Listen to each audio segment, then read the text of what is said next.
All right, man. Torture talk. Good morning. Good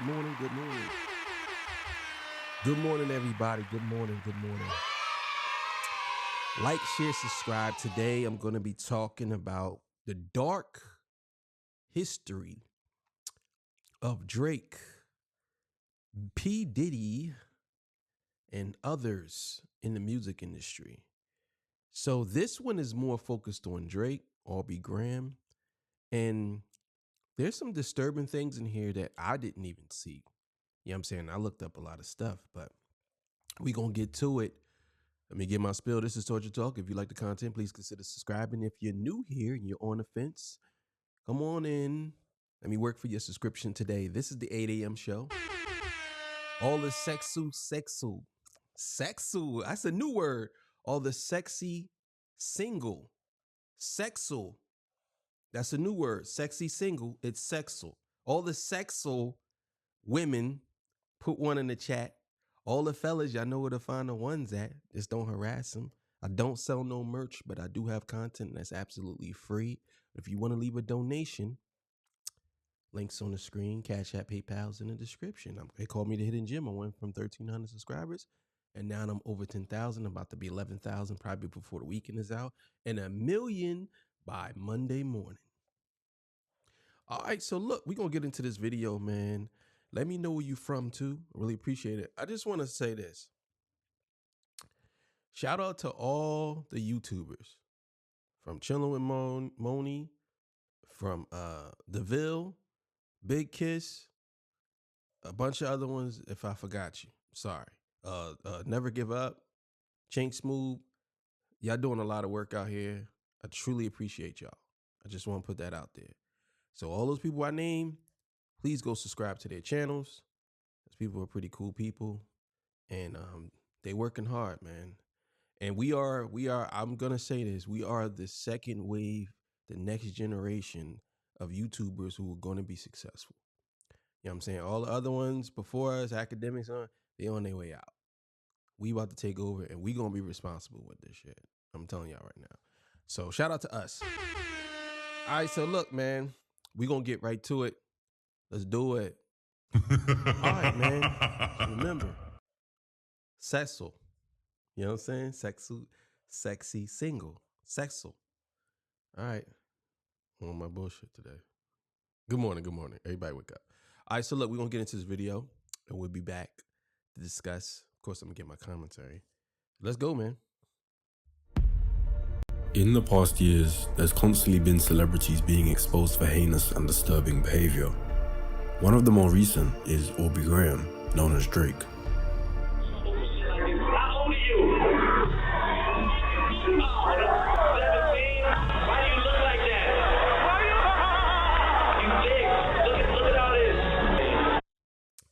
It's so disturbing to see people laugh. Now, see, normally, if someone said this that wasn't famous or popular, people would lose their mind. Let's just imagine somebody on a train, and somebody on the train seeing a 17-year-old, and he said some 25, 26, or whatever, however old Drake was at the time, and he said to a 17-year-old on the train, "Your daughter, by the way," said, "Damn, how old are you?" And the girl tells her age. Now, not saying that he just went and said, "Damn, you look good." Damn. He didn't know her age. Okay. He asked her age. And she said 17. He said, 17? Why you look like that? You so thick. Now, there's somebody in the crowd like, laughing about it.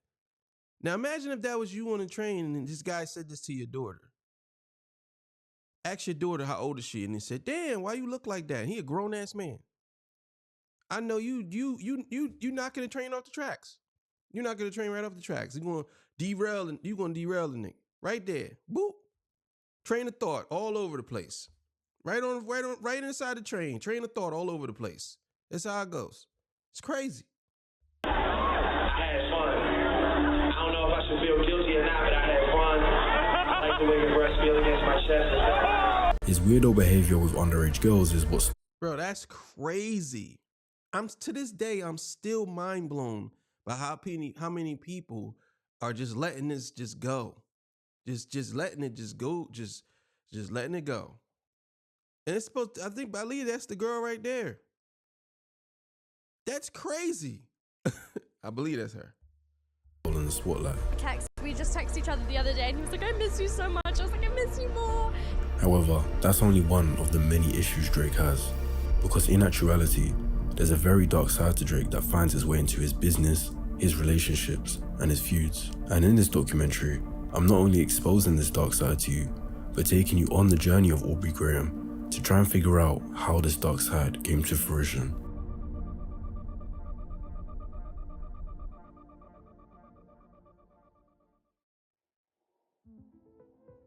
Aubrey Drake Graham was born in Toronto, Canada, to an African-American Catholic dad, Dennis, and a Canadian Jewish mother, Sandra, but often called Sandy. The two of them divorced when Aubrey was 5 years old, which made it hard for him to have a full-on relationship with his dad, who lived a 4-hour flight away in Memphis. He would still visit when he could, but wasn't able to give Drake the guidance and morals that he needed for later on in life.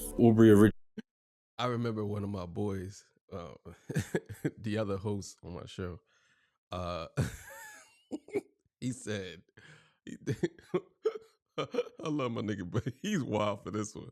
He said, yeah, man. He said, Drake be going to see his parents. He going to see his dad. He good to see him. He went to see him every weekend. Like, nigga, he lived in Canada. His dad lived in Texas. So he flew out there every weekend. Come on, bro. He was making it seem like he lived around the corner or some shit. Or up the street. Like, come on, bro. Every weekend taking a flight to Texas is crazy work.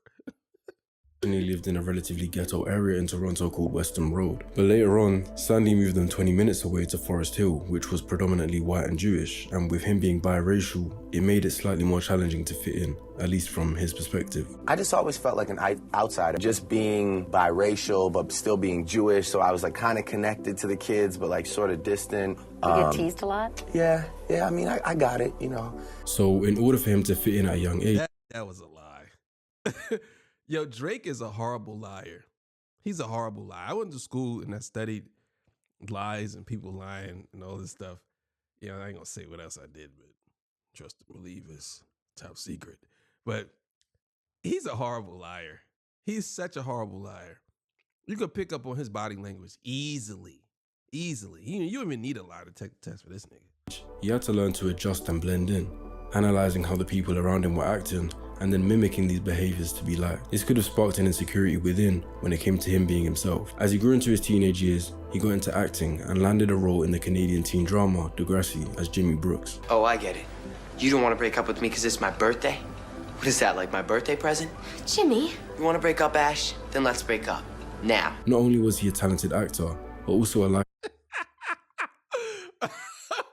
I'll have to disagree with that. He is not a talented actor. That shit was nuts. You want to break up with me? Okay, go ahead. Break up with me. You want to break up with me? Go ahead. It's like a fucking Englishman. Where's the English muffin? Are we the baddies? Bro, get that dude out of here, man. Get him out of here, bro. Come on, bro. cool person to the other members on set. When you see him, you're like, this kid just has it together, and you know he's gonna go places. He's got charm just trailing behind him on the floor, and you can see that on screen, but I think he's got even more in real life, which is scary. Yo, that chick said he got charm following him on the floor. Dad, what'd he do to you? Charm follow him on the... Listen, man, ain't no man walking on this planet got charm following him on the floor.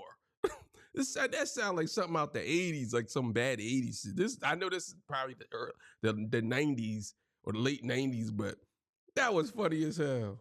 Come on. However, from a young age, his true passion underneath the acting has always been music. At an early age, there was something that, it wasn't sports, it wasn't video games, there was something about music that really connected with me. Yo, boss ain't golden gates. Those who break, they break. When they reach their 400-pound weight. So whilst acting, he was still making music on the side and working on his craft. Hold up, nigga. Hold up. We got to pick on that. true passion underneath the acting has always been music. At an early age, there was something that, you know, it wasn't sports, it wasn't video games, there was something about music that really connected with me. Young boys ain't golden gates. Those who break, they break. When they meet their 400-pound weight. So whilst Shut up, nigga.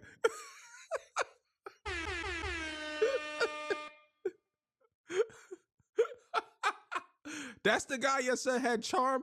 Follow him on the floor. Come on. he was still making music on the side and working on his craft. And using his middle name, he gave himself the rap name Drake. I've been a mess since every girl I left went and got a new man, but I'm the new version of Fresh Prince. He actually built the foundations of his career while still at Degrassi. His first 2 mixtapes were released in 2006 and 2007, and despite not garnering a mass amount of attention, a couple of his songs have caught the ear of one Jazz Prince. So you were helping get features on a bunch of Rap-A-Lot albums. Your dad told you to go out and find artists with a buzz. Who'd you find?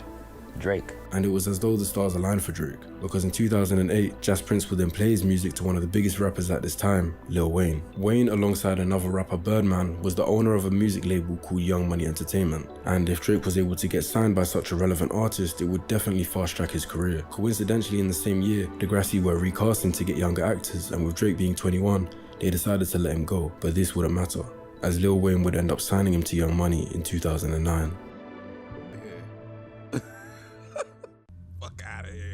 With rap being such an American-dominant genre, Drake being Canadian would supposedly hinder him. Not only that, but he didn't live the life that many successful rappers spoke about. A lot of rap is about tough upbringings, violent environments, drug dealing, and women. I can't do that. I can only rap about like my Jewish mom and you know, the girls that I take on dates and stuff. So he had this challenge of being limited to what That's out the window.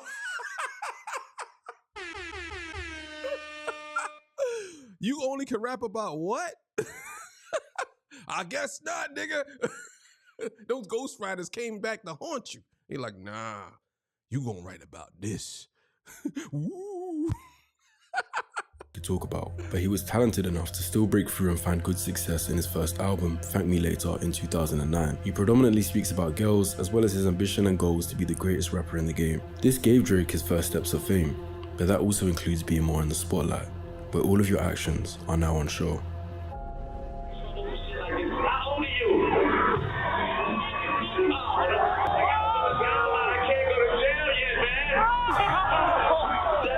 So when can you go to jail?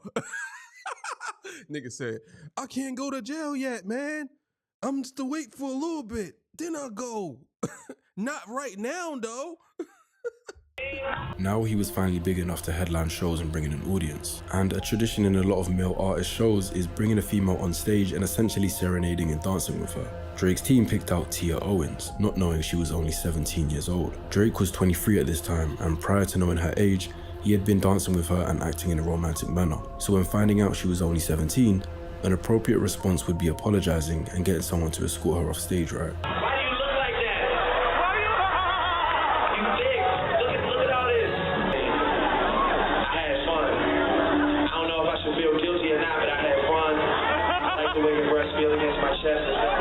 Instead of reading the room and de-escalating the moment, he lusts over a teenager's body and then kisses her on the lips. However, this moment didn't affect Drake's career at the time, but another controversial moment happened in 2010. Because T.I. homeboy peed on that. On Drake?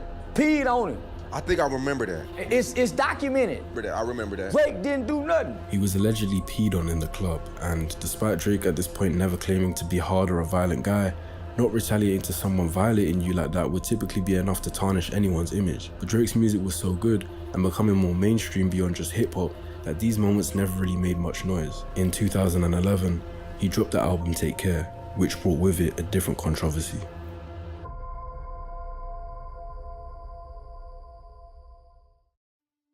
If you were to look at the credits of the songs in Take Care, you would find the name Abel Tesfaye in 5 of them. Abel was an upcoming artist from Toronto who hadn't the GOAT. Motherfucking GOAT, boy. You know what I'm saying? Got all this, he created Drake. You niggas can say whatever you want, but he's the man. He's the one. He's the one. Fucking GOAT. gained too much fame yet. He went by the name The Weeknd, and just how Drake was discovered early in his career by Jazz Prince and Lil Wayne, he was trying to repeat the process himself with The Weeknd. The Weeknd dropped his first mixtape in 2011, which was well received and gave him a glimpse of clout but not superstardom. Drake was put on by his manager Oliver and started showing support. He turned up at his shows and shouted him out on social media. He also publicly announced an unofficial partnership between his own label, OVO, and The Weeknd's team, EXO. Drake would then start to bring him out on his shows, and he hopped on as a feature for one of The Weeknd's songs, and all of the buzz this duo were getting encouraged Drake to include The Weeknd on the Take Care album. He is vocally on 2 of the songs and including in writing another 3. So it's a pretty big involvement for a smaller. Damn. I knew this, but if you talk to 40, he said that The Weeknd only wrote 2 to 3 songs, but that's not true. That's not true. This is what I heard. This is why I heard that The Weeknd wrote almost 12 of those songs. But he only got credited for 1, 2, 3, 4, 5. The 5. But he wrote about 12. You know what I'm saying? Because I heard they was in the studio and The Weeknd was playing some of his stuff, and Drake said, yo, I want that, I want that, I want that, I want that. And even in the interview, The Weeknd was saying he damn near took my whole album. You know what I'm saying? He took all my material, like everything. But there's a big difference between these two guys here. Big difference when it comes to their music. The catalog on The Weeknd is damn near flawless. You know what I'm saying? Well, I would say either you like it or you don't. But most people, when they start listening to it, they'll end up liking it. But you can tell that The Weeknd was somebody that Drake was a rapper. I mean, he wanted to rap, but The Weeknd was somebody he wanted to be that guy, and he just didn't have it. You know what I'm saying? He wanted to be The Weeknd, but he just didn't have it. Because The Weeknd he just has a different way of approaching things. And Drake he just couldn't, you know what I'm saying? He just don't have it. But let's keep it going. I mean to rant on, but sorry. Artist helping out a now established artist. The album was a massive success, which benefits both artists, of course, and an official partnership was looking imminent. However, it never came. You see, whilst being signed to Young Money, Drake also started his own label that I mentioned, OVO, where he would aim to sign predominantly Canadian artists, so of course he wanted to sign The Weeknd. However, Abel rejected this offer and instead decided to sign with Republic Records. The day The Weeknd signed, Drake put out this tweet, and at first you might say you understand him based on what he did for him in terms of getting his name out there, but that's what you don't understand. Drake is a manipulator. This whole situation is secretly one big manipulative plan. The Weeknd revealed his frustration that Drake had taken his songs for the Take Care album. He even describes a time where Drake, who had already taken 2 of his songs at this point, crashed his studio session, heard a song that The Weeknd was recording, and asked if he could take that one too. When you're a smaller artist and a bigger artist approaches you, there's some things you may compromise in favor of the opportunity at hand. In Abel's case, it was Drake taking his music. Even their collaborative song, Crew Love, which was a big hit, it was originally a full song with only Abel. Drake heard it, took it, put a verse on it, and had it on his own album with The Weeknd as a feature. But to understand where the manipulation comes in, you first need to understand what OVO is and what it's actually produced up to the present day. A label owner benefits by having talent to constantly collaborate with and also generate more income as they get a percentage of their artist revenue. But the signees also benefit as they'll get a lot more recognition as the label owner is typically already hugely successful and popular. So when they collaborate, it will bring more attention to them. There's no better example than the label Drake himself was signed to, Young Money Entertainment. Lil Wayne was one of the best label owners I've seen, and Lil Wayne would frequently collaborate with his artists and it felt as though they were one big team. Drake's OVO label, however, has just become the complete opposite. For Drake, it's just essentially been a scheme to get more money for himself and leech off trending sounds. Party Next Door is yeah, that's and you seeing that now. Y'all all seeing that right now. He signed Party Next Door, and we don't really hear nothing from this guy. And I see why The Weeknd didn't want to sign with Drake, because he seen through all that. He was like, nah, I can't sign with this dude. This dude is gonna have me writing all his shit and then taking all the credit for it. It's crazy. probably the biggest signee, a fairly talented R&B singer and pretty much the only one Drake has assisted properly, and his success is fairly justifiable with his talent. However, the same can't be said for the rest. Majid Jordan, a Canadian duo, are literally only known to the wider population for their one feature on a Drake song, Hold On We're Going Home. Baka Not Nice is a bit of a weird one because he's more known for his sex trafficking allegations more than his music. and Drake is still very close friends with him. I Love McConan had the hit song Tuesday that Drake heard, signed him, and hopped on the remix for, which was a big hit. But McConan revealed in an interview that after the hype died down, he went to OVO asking if he could get support, features, or promotion for his next projects, and they said no. Remember, if he didn't sign to OVO, he would have been getting 100% of the revenue, but being signed, Drake gets a percentage. A darker example, however, was on the production side of OVO. Noah Fisher, who went by the name Detail, is an American producer who helped Drake on his 2013 album, Nothing Was the Same. Drake tried to force Detail into an exclusive deal with OVO, which Detail declined. Later on, Drake invited him to his house to work together, but not under the OVO deal. But when he came over, Drake's well-known bodyguard Chubbs opened the door and brutally assaulted him, allegedly on Drake's orders. Yeah, that's crazy. Them niggas, they all would have been meeting Jesus. Ain't no way in the world that would just happen like that. Nah, all you niggas would have been having tea time with Jesus. I'm sorry. I'm a good dude. I'm a good guy. I help you out, and then you come over and y'all jump me. Nah, y'all having tea time with Jesus. As simple as that. That's it. Or you sitting on the devil's lap. You giving the devil a lap dance like your boy. That's it. Ain't full stop. No. You're having tea time with Jesus. I would proudly go to prison for that. Easily. Ain't no way in the world I would let that happen. Nah. Crazy. The attack left him hospitalized for several days with a broken jaw that required surgery. He asked Drake, look at this. Nah. We ain't playing that. Nah, I'd have lit all them dudes would have been Christmas treed up. Every one of them would have been Christmas treed up. We not playing that. Nope. No. No, you got that. Yeah, you got that. Y'all got me. Yeah. After that, yeah. Sayonara. Bon voyage. You know what I'm saying? I'm talking other languages. Ciao. Getting you out of here. To cover the medical expenses, which Drake refused. Detail filed for a lawsuit to get compensation for his injuries, but then mysteriously didn't turn up to court, consequently getting the lawsuit thrown out. It isn't hard to make guesses to what sort of threats could have spooked Detail from going ahead with this. He hasn't commented on it since, but in a song named War that Drake would later drop down the line, he raps, "Feds wanna tap man up and wire man up like Chubbs did Detail." Of course, the double entendre of the feds wanted to get Drake to snitch with a wire, but also Chubbs breaking Detail's jaw, causing him to have his jaw wired shut, which is often what happens with a broken jaw. So not only does he use his money and power to maliciously assault an innocent man, but he also brags about it. So with us knowing all of this, it's clear that the Weeknd was able to see the future, or lack thereof, with OVO, and he chose not to sign his life for it, as in the present day he's accumulated a huge level of success that he definitely wouldn't have reached with Drake taking his music and revenue. So the manipulation tactic Drake was using in the first place is called love bombing. Love bombing is an emotional manipulation technique that involves giving someone excessive compliments, attention, or affection to eventually control them. Drake saw the Weeknd's potential, in fact not just his potential, but the similarities in the sound the Weeknd create and what Drake tries to create with the melodies in his own music. So he saw the potential to rob the Weeknd of his talent and use it for himself. Of course, to make the Weeknd feel comfortable with this, Drake leveraged his superior clout, with him being the big artist that could put the Weeknd on and get him more fans. He showed him immense support with all the things mentioned, and this wasn't a long-term thing, this all happened within a year, which is the key to love bombing, as the person can feel overwhelmed and feel as though they have to return the favor. So when Drake thought he'd done enough to win over... That's a fact. That's exactly how that works. That's why you say he's a master manipulator. Because that love bombing thing, I had to really get it and studied on that. That's real. Like constantly showing, oh yeah, I got you, bro. Like, yeah, you know, constantly.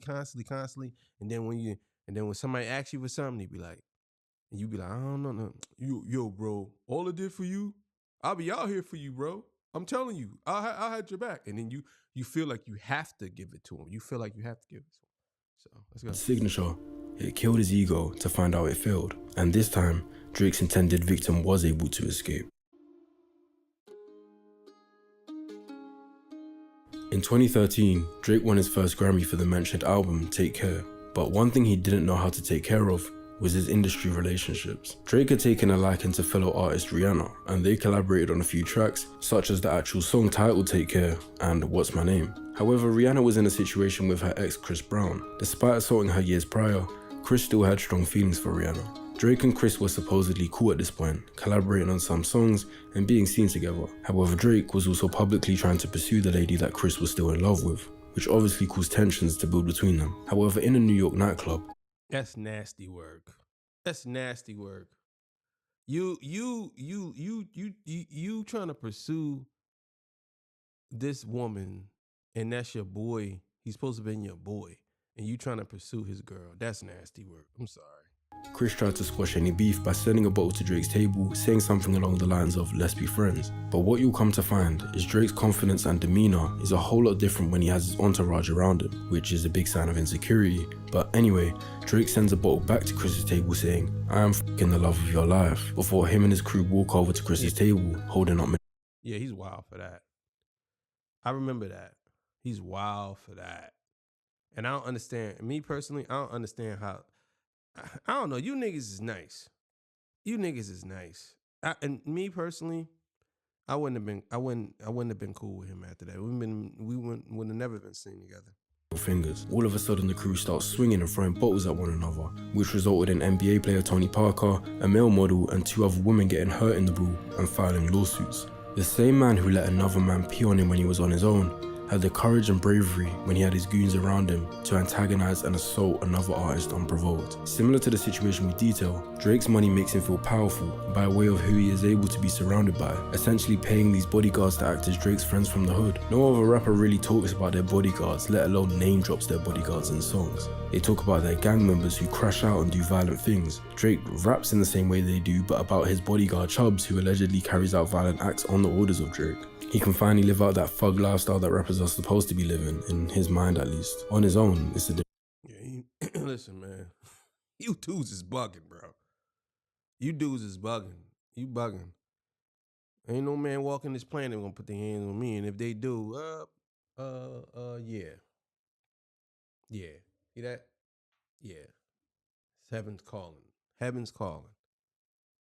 Different story. Based on people that I've spoken to close to the situation, Diddy really did punch Drake in the face. Oh, I got that call 4 o'clock in the morning. Right. Sean Combs, known as Diddy, either slapped or punched Drake in 2015 over a dispute about a beat that Drake used, and Drake did nothing. Another friend in the industry Drake fell out with was Meek Mill. They collaborated on the track Amen in 2012, and then again in 2015 with the song Rico. However, it was the latter song that would be the start of a controversy that haunts Drake to this day. On July 1st, 2015, Meek Mill put out a tweet. Followed this up by addressing Rico, saying that Drake didn't write any of his own bars for the song. This news put a lot of eyes on Drake because in general music, artists have songwriters create lyrics and flows for them all the time. However, in hip-hop and the rap game, it was highly despised and looked down on.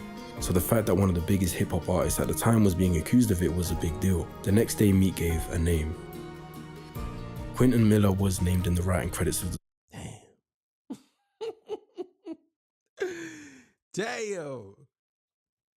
Damn. That's why academics hate Meek Mill so much. Because Meek Mill is the one who started the fire. To burn the whole thing down. Meek Mill wanted to burn the whole thing down, man. I'm telling you, it's crazy. From Rico, but it's normal to have contributing writers. Having a full-on ghostwriter make the bars for you is a whole different accusation. Quentin also had credits on Drake's new If You're Reading This Is Too Late mixtape, which had dropped earlier that year. However, what then leaked was the reference track of Quentin singing Drake's song from the album called 10 Bands. This pretty much confirmed the rumors were true, and Quentin Miller was labeled Drake's ghostwriter. Instead of replying with Twitter fingers, Drake did what he does best and made good music. He released 2 diss tracks, with the latter back to back receiving incredible reception and being an instant club banger. I'm not the type of that type of niggas can shut up. Meek replied with his own diss, but it was... And this is exactly why Kendrick Lamar should perform Not Like Us. He went on a campaign dissing Meek Mills after Meek Mills told the truth about him. He didn't lie. He just exposed him. And he went on a campaign trying to destroy this man's career and everybody singing in the club. Now y'all worried about whether Kendrick gonna sing Not Like Us at the Super Bowl? Sing that, nigga. Sing it. Get it going. I want to see that. The whole thing. The whole thing. Get it going. Because he deserved everything. He deserves it all. All the stuff that he has been doing to people over the years. Get this dude out of here. Sing it. We want the whole world to know. Week, and Drake managed to keep his reputation despite the ghostwriting allegation. However, the one man who was left the most damage out of this beef wasn't even Meek, as him and Drake made up years later. It was Quentin. It was just like, I just didn't matter. Just like, this guy, just throwing my whole life on the back burner, just like, whatever, just to get out of it, like, but what about me? What about me taking care of my family? Quentin was an aspiring artist himself. Bro, come on, bro. I don't know how I feel about what Quentin said, but let's keep it going. Didn't really have the voice or cadence to stand out, but his writing was good. Whilst he was still working at a grocery store, he was contacted by Drake's team to work with him for If You're Reading This Is Too Late, which was exciting for him as Drake was one of his idols. He helped collaborate on the mixtape and things went great, up until the Drake and Meek beef. Quentin was labelled as Drake's ghostwriter, and Drake wanted to try hard to keep that allegation away after the beef, and it wouldn't go away if he were to keep working with Quentin and putting his name in the credits. So Drake eventually cut him off, and no other artists would take him on as a writer, as they didn't want their rep tarnished also. Now you might be saying, that's unfortunate, but what does this have to do with Drake? Well see, Quentin had nothing to do with Drake getting exposed. The reference tracks were leaked by other people, and if anything, he downplayed his involvement in interviews and statements to make Drake look better. Drake paid him $30,000 for helping on 6 songs in the mixtape, which is a pretty bad deal considering how much revenue it would be predicted to generate. Bro, that's nuts. Play it at the Super Bowl, Kendrick. Play it at the Super Bowl. He's got to go. $30,000? You gave this man $30,000 for 6 songs, Drake? All the money you had. You cut this black man a check for $30,000 knowing he was working at a supermarket. And he basically helped you get to where you need to be. You gave him $30,000. You didn't give him a cool meal. You didn't give him nothing. For 6 songs, $30,000? Bro, come on, bro. Yeah. Sing it at the Super Bowl, Kendrick. We need to see this. But desperate to learn and network, Quentin took it. But when his reputation got ruined and Drake dropped him, that cash quickly ran out and he had to go back to working regular jobs to support his family. I don't have no other skills. I ain't go to college, like I make music. That's my skill, so they don't really think about. That's crazy, bro. That's crazy. That's crazy. That's crazy. He paid you $30,000, bro. That's crazy. That's crazy, man. About the repercussions of shit that goes on, Drake's net worth in 2016 was $60 million. I don't know about you, but if I had that money, out of pity towards the events that occurred, I would at least try to help Quentin get out of the situation he was in, one way or another. Drake's the type of guy that would easily spend 6 figures on a woman he's not even in a relationship with, but he couldn't offer a helping hand to a man whose sole purpose was helping him make a better mixtape. Drake is a narcissist. In this moment, all he feared for was his reputation, which is fair enough, but even after everything died down, he showed he's someone who doesn't care about anyone else's pain or struggle. He just doesn't have that empathy. As long as his power, success, and fortune grows, then his ego is satisfied. And it's the same. And you see how this, you see this? This is, you can see the stark difference between when he was younger and right now. This is crazy. If you look at him when he was younger and you look at him right now, he looks like a complete monster right now. Like, look at this. He looks like a complete monster. Compared to when he was growing up, you couldn't even tell this is the same guy. I mean, they look alike, but you couldn't tell it's the same guy because his attitude has consumed him into a different person. I can almost guarantee you he wasn't like this. He was a sweet boy. Penny loafer nigga. You know what I'm saying? Probably 1 penny loafer in the left shoe, nigga. Like, for real. But look at him now. He's drunk with power. That's what this is. The obsession that you get, the gratification that you get from the power that you have holding it over people's head. This is that right there. This is the face of that. You can see it in his eyes. Power that Drake would abuse time and time again. We already covered the onstage situation with 23-year-old Drake and 17-year-old Tia Owens. Nothing went past this moment. However, Drake already showed signs back then that he could very much so still be sexually attracted to high school girls as a man in his 20s. Now, of course, a lot of his life is still private, but some situations he's rumored to be involved in would be quite weird if true. Hailey Baldwin claims to have known Drake since she was 14 and he was 26. Then dating rumors sparked when she was 19 and he was 29, which is semi-backed up by Drake wearing Hailey's jewelry and Hailey wearing Drake's jacket. But hey, just friends, right? Bro, come on, bro. Yo, this is crazy. Let's keep it going. Oh, man. I'm also not really going to go into the fact that when he was 30, he dated 19-year-old Georgia Smith, and when she broke things off with him, he dedicated a whole song to her, even acknowledging how young she is, multiple times.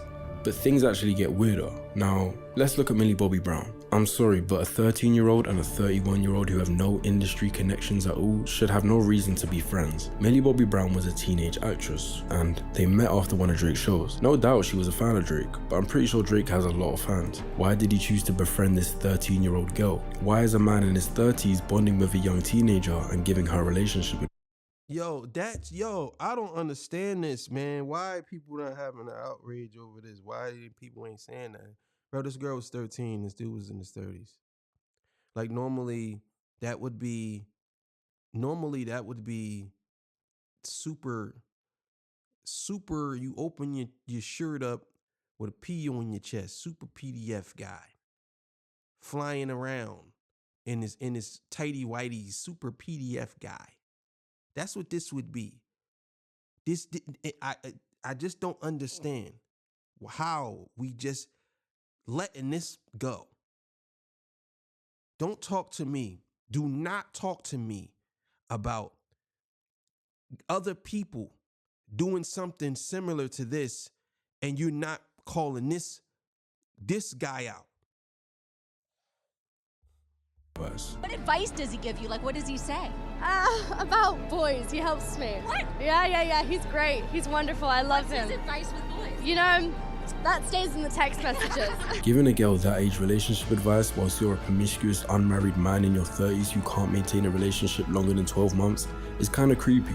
And I don't think Drake wanted this to be public knowledge. He's honestly so fantastic and a great friend and a great role model. You know, we just texted each other the other day and he was like, I miss you so much. I was like, I miss you more. It became so public because Millie was so... I miss you so much. I miss you more. Imagine some man telling your daughter this. A grown man. Grown. Telling your daughter he misses her so much, or I miss you more.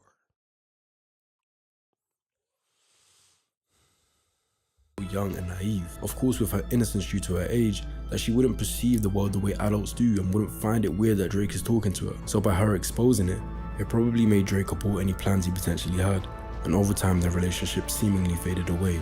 Jumping into the future real quick, Drake would unprovoked mention her on some of his songs. In one song he essentially says, make jokes about me and Millie Bobby Brown and my bodyguards will hurt you.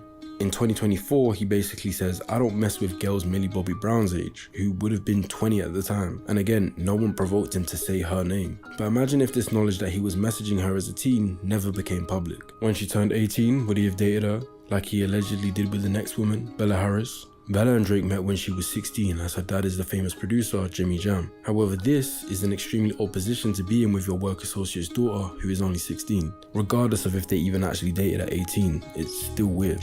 He also had the artist Billie Eilish's number and would message That's crazy, man. This is crazy.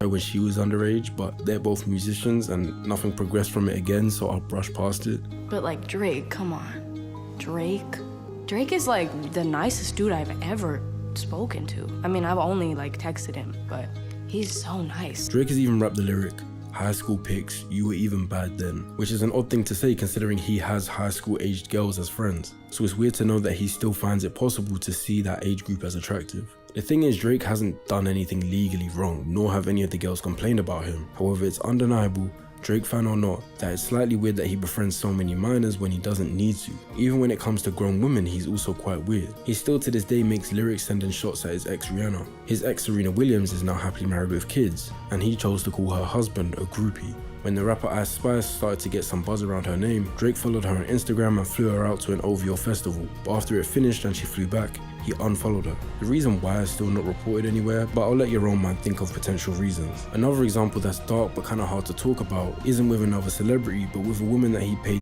He wanted that. He wanted that icing. He wanted that icing on that ass. And she turned him down. She turned him down. And I know he probably felt probably crazy because he probably thought he had it in the bag. And she like, you know what I'm saying? And I'm sure she's going to talk about it one day. Like, $350,000 to after she accused him of sexual assault in 2019. However, Drake has faced no charge. Another example that's dark but kinda hard to talk about isn't with another celebrity, but with a woman that he paid $350,000 to after she accused him of sexual assault in 2019. However, Drake has faced no charges and has no criminal record, so we'll let that one go. Just remember that this is only what is public knowledge about all these women. However, the media getting shaken up by these rumors was nothing compared to when Drake was actually exposed for hiding secrets. Runes loads a complete serving of fruits, veggies, adaptogens, vitamins, minerals, super mushrooms, prebiotics, and antioxidants like organic kale, spirulina, broccoli, beet, lemon.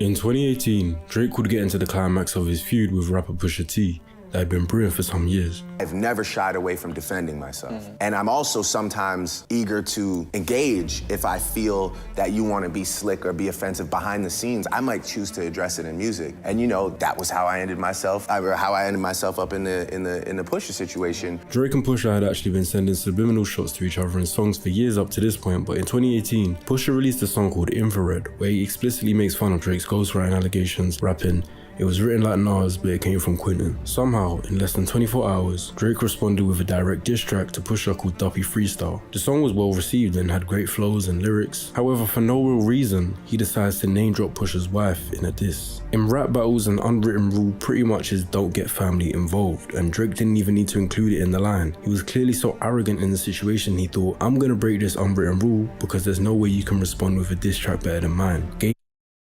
yeah, see, that's the thing about Drake. He don't understand. I think a lot of y'all give Drake credit because he has a lot of songs, but I'll be honest with y'all, most of the songs that he has that are pretty good is probably written by someone else, not written by him. Now, I will say this. I'm not going to sit here and say that he doesn't do anything. You know what I'm saying? But I will say this about him. He can hold a flow. But see, in battle rap, holding a flow doesn't mean anything. Especially if somebody has a flow and they can point out certain things. And they can do a hook. And if they're a little more creative than you, they'll beat you. And that's what happened with him and Pusha.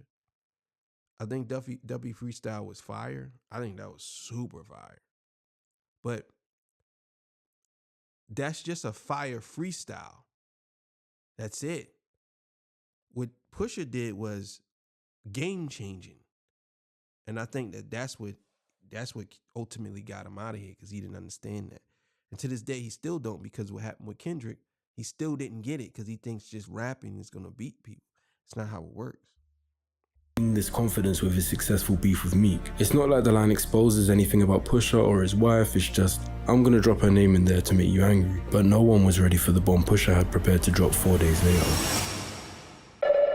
Pusha dropped the song, The Story of Adidon, which had some personal bars in it. He makes fun of Drake's friend and #1 producer, 40, who has a condition called multiple sclerosis. Tick, tick, tick. How much time he got? That man is sick, sick, sick. He makes fun of Drake's issues of being biracial and struggling to fit in no matter where he goes. Confused, always felt you weren't black enough. Afraid to grow it cause your fro wouldn't nap enough. But then he dropped. He was smoking him in that joint. Oh, God. Afraid to grow it cause your fro won't nap enough. Oh my God, bro. That was crazy. Yo, he was smoking him in this joint, bro. Oh my God. The breaking news. You are hiding a child. Let that boy come home. Deadbeat motherfucker playing border patrol. Ooh! Pusha broke the news that Drake had a son with an ex-adult film star named Sophie Brousseau that he was hiding from the world. Bro. Deadbeat motherfucker playing border patrol. He said, let that boy come home. Damn. Yo, the crazy thing is, I don't know. Maybe I'll get some flack for this, but he don't look like Drake to me. Drake's son don't look like Drake to me. You know what I'm saying? He look more like his mom, but he don't look like Drake. Maybe if you see y'all he do, but because I don't know. He looked like somebody else. I don't know who, but he don't look like Drake. You know what I'm saying? And his hair is blondish brown. I guess his mom hair must be blondish brown. Home, deadbeat motherfucker playing border patrol. Ooh! Pusha broke the news that Drake had a son with an ex-adult film star named Sophie Brousseau that he was hiding from the world. His son's name is Adonis, which...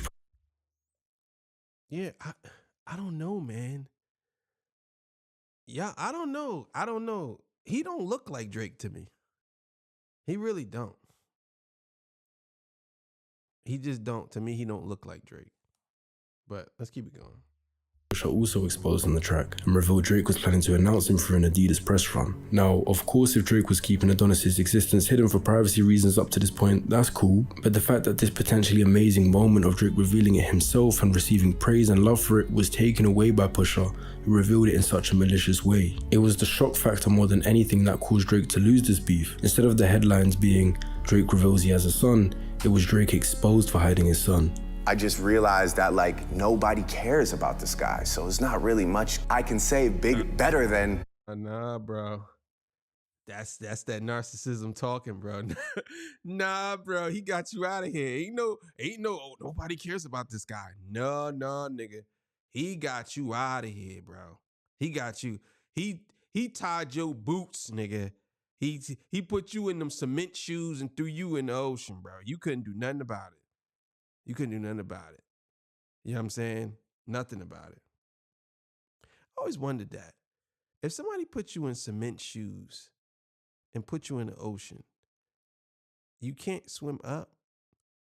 But I used to be in a pool and we was in 12 feet. And I used to lift people on my back that was heavier than me and I never sunk to the bottom. But why is it that cement shoes would make you sink to the bottom? I don't know. Maybe because they're solid. I don't know. I had to look that up, but it's kind of weird that a nigga want to try that. Put on some iron boots like Legend of Zelda. Let me stop. Let's keep it going. Drake has a baby. He won. You know, he won off that bomb. Drake didn't end up responding to this with a song and the beef was ended. However, in the past when rappers had lost beefs, it at least had some detriment on their career, like Ja Rule after his beef with 50 Cent. However, this wasn't the case with Drake. Thing is, he did have a song, but Jay Prince told him not to put it out. He said he definitely did have a song.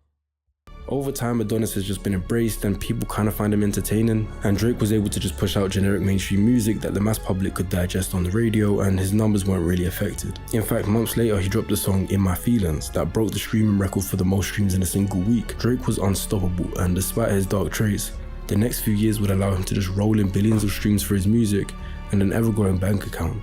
And someone, at some point, had to stop him. Yo, this is so fire. ESPN. Yo, this is so, this right here is so fire. He did this joint like an actual documentary, which it is a documentary. I don't want to say he did it like actual. He did this documentary is crazy, bro. This is crazy. I love this, bro. Similar to Pusha T, Kendrick Lamar is someone that had been exchanging subliminals with Drake for a while now, and in 2024, this beef also came to fruition. Kendrick knew how to get under Drake's skin, knowing how fragile his ego would be from an experience he had years prior. In 2013, Kendrick featured on a song with rapper Big Sean and rapped a verse where he essentially called out other rappers in the industry, saying that despite being friends, he still wants to kill them, as in lyrically kill them and be better than them. Hip-hop fans often view the genre as a sport and see competition as necessary to keep it entertaining, which is what Kendrick was trying to do in this verse. And everyone mentioned got the memo and didn't take it too personally.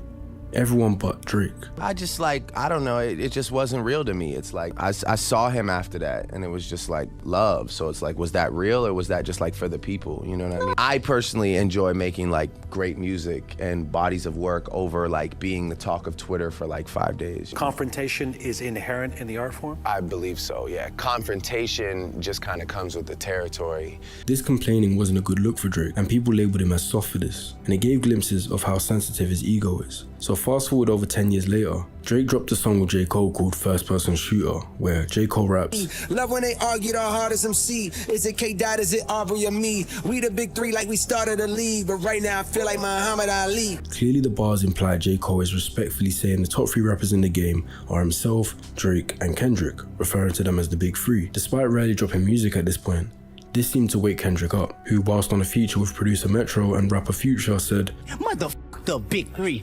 It's just big me." He sends multiple explicit and subtle shots in this song throughout to both Drake and Cole.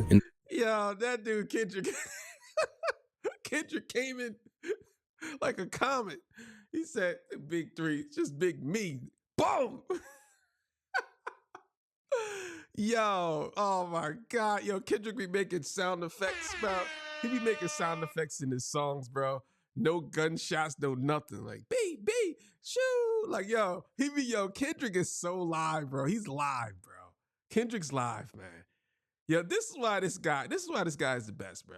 Because he does everything he does. Yo, he embodies everything. He does anything he wants to do, bro. Anything he wants to do. And he makes it cool, bro. Like, he makes it cool, bro. It's crazy to me. Let's keep it going. Hopes that Drake would again have an emotional outburst due to his ego getting hurt, and once again he does just that. I got my fucking head up high, my back straight, I'm 10 toes down, and I know that no matter what, it's not a n on this earth that can ever fuck me in my life. And yeah. Yo, he was in his feelings.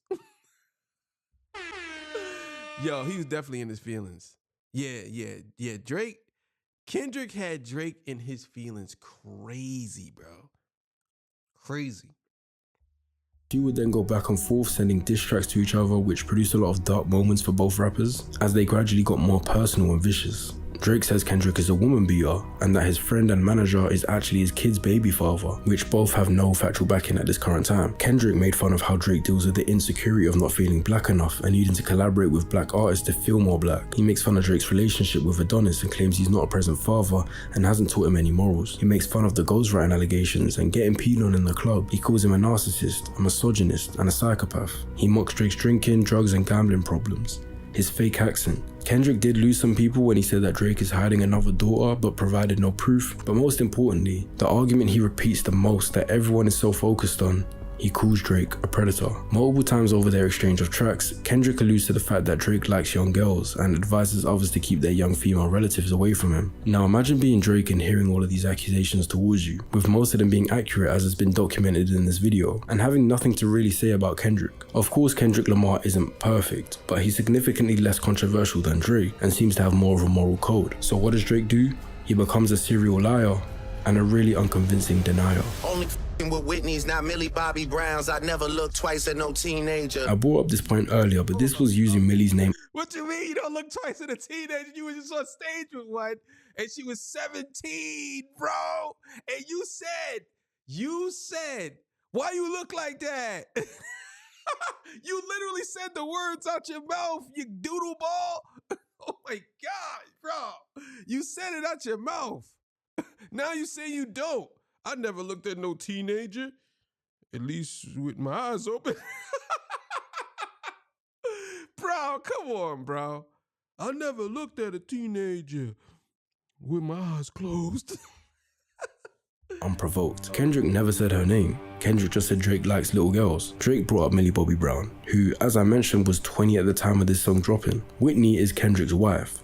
Drake has literally, factually, evidently spent more physical time with Millie Bobby Brown as a teenager than he ever has with Whitney. So this line makes zero sense and doesn't help his case. Following this line, he says he's never looked twice at a teenager. Bella Harris was a teenager he seemed to meet more than twice. So unless he didn't look at her when he saw her, then this is also a lie. He says, "This Epstein angle was the shit I expected. Why was it expected, Drake? If I was f***ing young girls, I promise I'd have been arrested." First of all, it's a very narcissistic comment saying, Yo, this Epstein angle was the shit I expected. Okay, why would you expect that? Bro, this dude is wild, bro. Let's go. He's too famous for anything. But secondly, it's a very dumb one. Why was it expected, Drake? If I was f***ing young girls, I promise I'd have been arrested. First of all, it's a very narcissistic comment saying he's too famous for anything. But secondly, it's a very dumb one. A lot of worldwide famous people only got exposed years, sometimes even decades after they committed heinous crimes. Yes, fame puts a lot of eyes on you, but it also gives you a lot of money to pay for crisis management teams, lawyers, and PR people to hide things. He also claimed to plant a mole in Kendrick's camp, who made up the lie about Drake having a daughter. Someone as narcissistic and egotistical as Drake, in a desperate situation like this, would have filmed something or had receipts to prove what he did. Do you know how easy... I don't understand that. People tell me this, yo, bro, he had somebody in his camp, bro. He had somebody in his camp. He the one fed him the information. I'm like, stop. Stop, bro. Just cut it out. That would be to prove. He literally filmed a music video. He could have filmed this process of getting the mole in Kendrick's camp, but he didn't. To this day, there is no proof. Arguably the weirdest moment in this beef that made me feel uncomfortable personally and showed Drake's real dark side was his misunderstanding of Mother I Sober. Kendrick Lamar had a song on his album Mr. Morale and the Big Steppers called Mother I Sober. In the song, he talks about despite him not actually being assaulted as a kid, his mother didn't believe him as she herself had been assaulted and was imagining seeing the signs on him due to her trauma. Drake mistook this story for Kendrick actually being touched himself and claims that that's why Kendrick is so focused on the angle of Drake being weird with underage girls. It's about to get so depressing. This is trauma from your own confessions. This when your father leave you home alone with no protection, so neglected. That's why these pedophile raps and shit you so obsessed with. First of all, why does someone have to have been assaulted to call out a grown man's weird behavior with minors? Secondly, it shows that when limited with ammo to diss someone in a rap battle, Drake was willing to go to the deep depths of bringing up a child being touched inappropriately as a comeback. Even if it was true, that wouldn't be a bar most people would think is good. It's disgusting. Objectively, in terms of Billboard charts and public opinion, Kendrick Lamar destroyed Drake in this beef, and Drake's ego was sent crumbling down. DraftKings Withdrawal Tracker lets me follow my money every step of the way.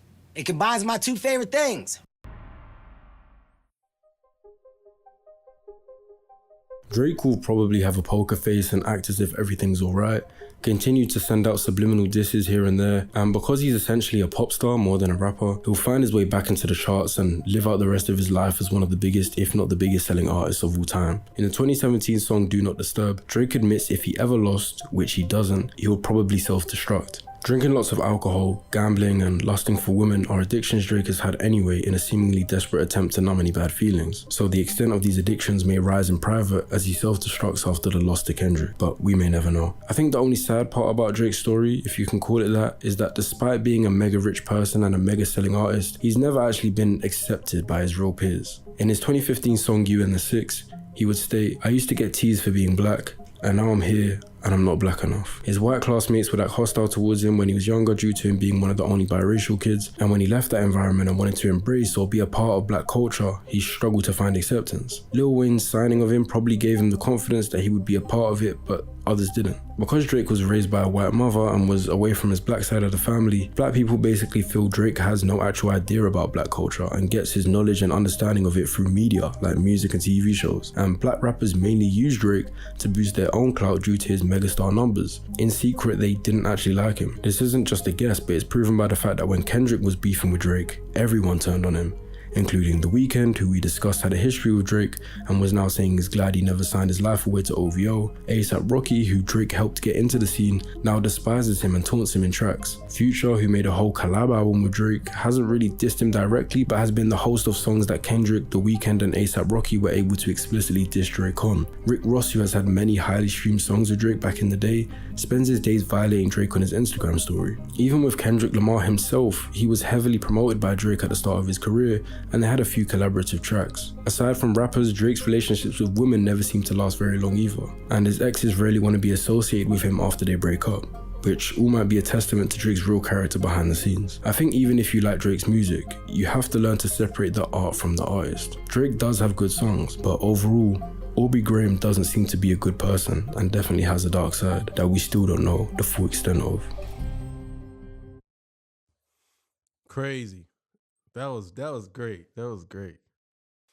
Yeah, man, that was great. Good morning. I got y'all up in here. That's like an hour long. God damn. You know what I'm saying? But look, man, that was a great documentary, man. I loved it, man. I loved every minute of it. So I'm gonna put this up, man. Y'all gonna watch this 12 o'clock show. Will be coming up. I really ain't got too much to say. He said everything for me. You know what I'm saying? So yeah, it's ready. It wasn't ready too long, but either way, I love it, man. I love doing this. I love y'all. Y'all have yourself a good morning, man. Thank y'all for, taking the time out to come to the show and listen and sticking with me to the end. I appreciate y'all. You know what I'm saying? And, yeah, man, I really appreciate y'all. All right, man. Y'all have yourself a good morning. See y'all. Peace. Bye.